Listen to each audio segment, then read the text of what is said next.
Today's video, we're going to be talking about don't over-improve the house.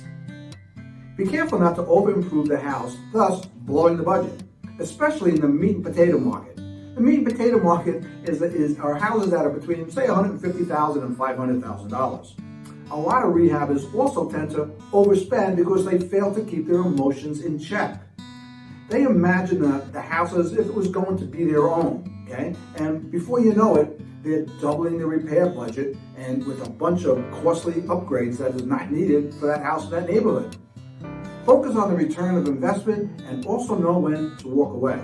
Remember, you're rehabbing the house to resell, not to keep it for yourself. Your goal should be to upgrade the condition of the property so that it fits in with other homes in the neighborhood. 3 ways to avoid over-improving the house.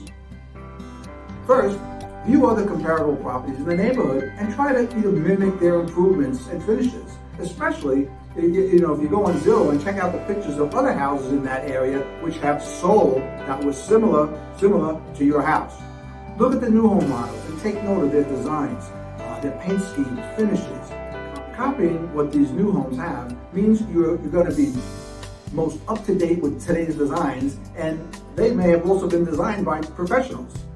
You can also choose specific Sizzle features that won't cost as much. Some examples would be the Nest thermostat versus your typical thermostat, which is only like about $150 difference. Or adding a pot filler faucet over the stove, stainless steel appliances, recessed lighting, ceiling fans, or maybe bathroom heat lamps. I think you get the picture. So remember, investing in the fix and flip market, the goal is to make a profit, not make a house that you love but can't sell because you over-improved the property for the neighborhood that the house is located. Thank you, and we'll see you on the next video.